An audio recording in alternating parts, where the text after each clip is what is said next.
In Egypt, the people of Israel lived under Pharaoh's oppression. They were enslaved, forced to work tirelessly in the construction of cities and monuments. The Egyptians treated them with cruelty, increasing their workload and punishing them severely. The people cried out for freedom, and God heard their cries, sending Moses to deliver them.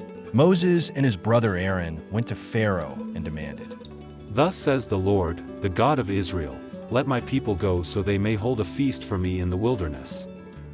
But Pharaoh hardened his heart and refused, saying, "Who is the Lord that I should obey his voice and let Israel go?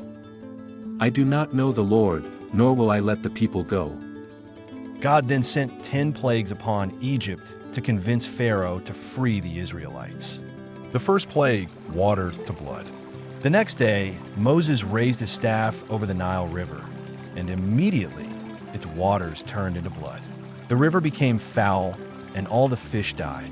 The Egyptians could no longer drink from its waters. This caused despair among the people, but Pharaoh remained unmoved. The second plague, frogs. Suddenly, an enormous number of frogs covered Egypt.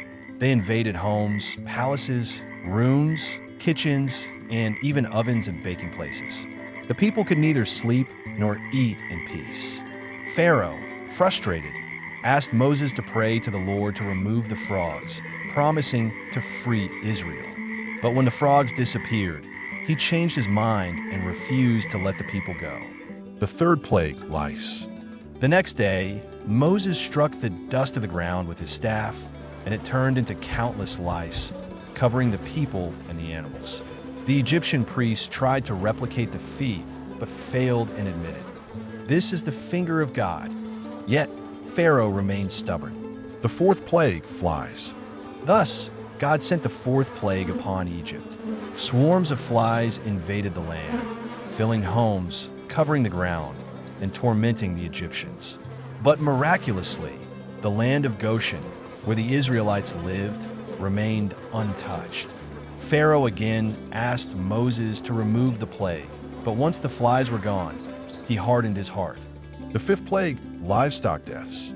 A devastating plague struck the livestock of the Egyptians, killing horses, donkeys, camels, oxen, and sheep.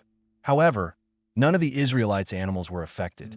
Even with this destruction, Pharaoh refused to relent. The sixth plague, boils. Moses and Aaron took ashes and threw them into the air. They turned into painful, festering sores that covered the Egyptians and their animals. Even Pharaoh's priests could not endure the pain. Still, the king did not yield. The seventh plague, hail. God ordered the seventh plague. A terrible storm of hail mixed with fire fell upon Egypt.